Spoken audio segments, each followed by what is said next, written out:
I said it in a comment to the national media that I have a deep sense of gratitude to God for what has happened and how that has unfolded. Many people have been blaming the church and saying that, the church, so long they're calling for the church to do something about it. And I'm aware of that. Ever so often on social media, somebody raised it. And the people seem to think it's a simple thing, just pull it down. Not that simple at all. The estimates that we've gotten for pulling it down and have never been less than $100,000. And I want to just, well, before I get into that, just to thank God for the fact that things happened the way they happened. Yeah. I think a number of other people have pointed that out, that it happened on a public holiday at 8:43 in the morning when nobody was injured.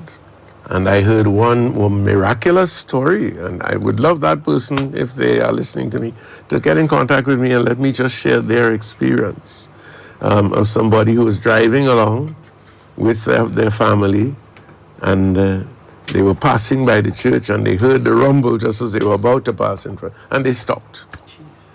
And they stopped just in time to see the rubble crashing in front of them.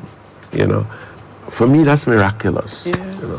I'm not one of those who believe that as a priest you have to stand up and, come on, God, do this first, do that first. Yes, God, do. That's manipulating God. That ain't miraculous.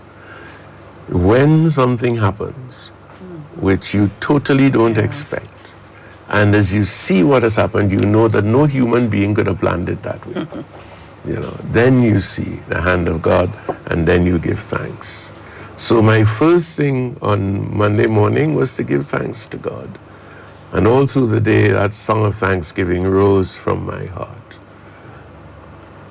Now, we had been trying to find the best way to do it, and here the building came down, and it came down in a way that leaves us all concerned but grateful to God.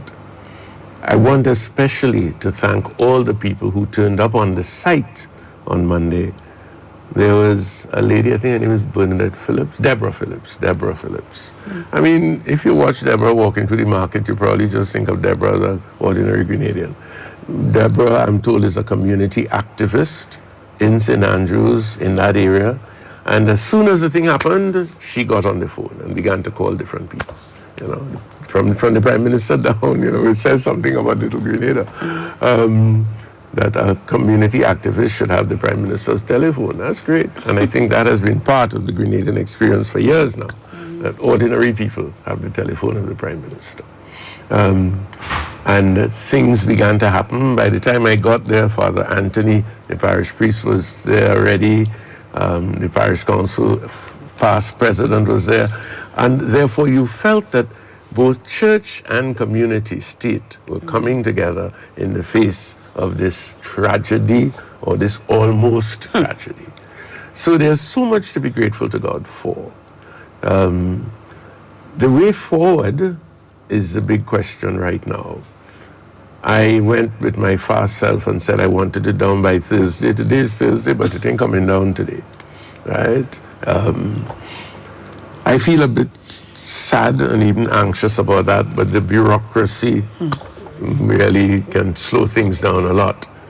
The big problem that we have, and I need to expand on this a bit, is that what didn't come down will not just come down. What didn't come down has to be taken down, right? Because I really hope the rest of the building doesn't collapse, because if it does collapse suddenly, I fear that something worse may happen.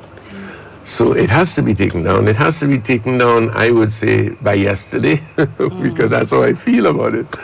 But you have all kind of thing going on. One question is how best to bring it down. People are talking about using a crane with a bucket to bring it down.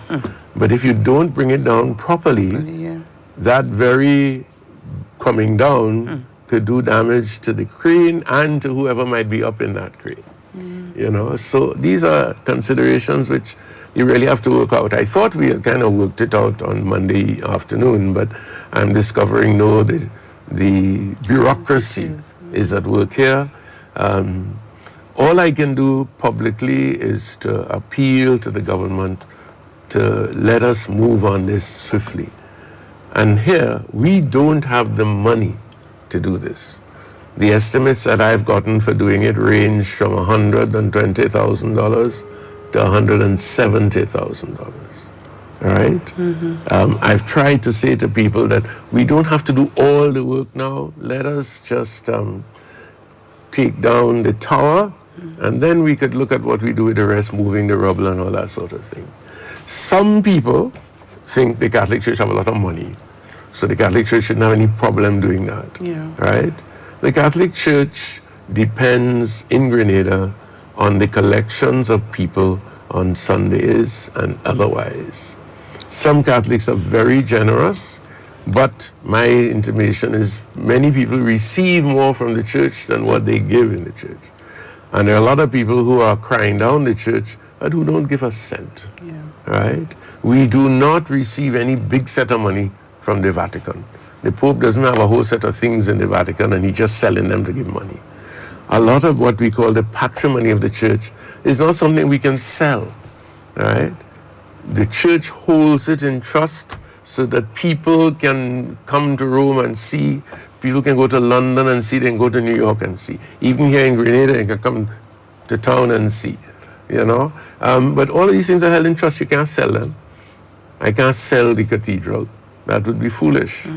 In the first place, it's consecrated ground, so the teaching of the church says you can't sell it unless you do a whole set of prayers. So we have a problem of money. I've had a problem of money since I came. When I came, we had an overdraft of hundreds of thousands of dollars. We've cut it down, almost $1 million. We've cut it down by half. The church owes people money. The church has overdrafts with the bank. So it's not a question of saying money is easily accessible. We have failed in the past to bring order into that system since Ivan. We've had that problem, bringing order into it. I thought I was getting there when COVID struck and we've had to hold the strain. We have to get back into that, and we are getting back into it, thanks to one or two people, particularly on the new finance committee. But so these things cannot be done willy-nilly. What we are asking is that the government work with us to bring it down, and maybe the government might pay for that. And I make no apologies for saying that. The Catholic Church makes a tremendous contribution to this country. Yes. The Catholic Church has made a tremendous contribution to education and other things, right? We bring in for distribution to the poor and so on, free of charge, the equivalent of $4 million US every year. So all we ask is, let us work together, and if the government can do it, then they can do it.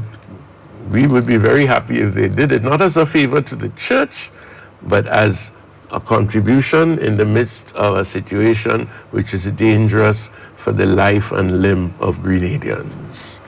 Okay? So that is a fundamental request which we feel we should be able to make easily. And then there will be other times will come when the church, for instance, during Ivan, when I hear the stories about Ivan, I'm proud of my church. Amen. When I hear the stories of what happened in Dominica with Hurricane Maria, young people from the Catholic Church in Grenada went to Dominica.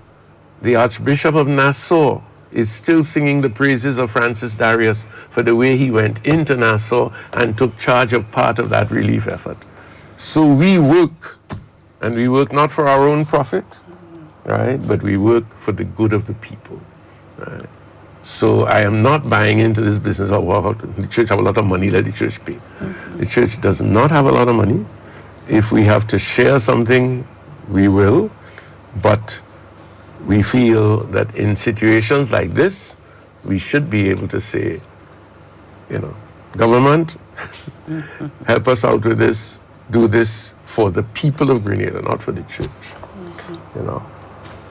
So I look forward that I really hope that by Friday, tomorrow, or Saturday, I will be able to say the church has come down, at least a steeple. Yeah, let me be clear on that. The steeple has come down. When that comes down, then. And here the other thing, of course, is that if it is that it's going to cost money, well, then we can establish a fund, and those who wish can give.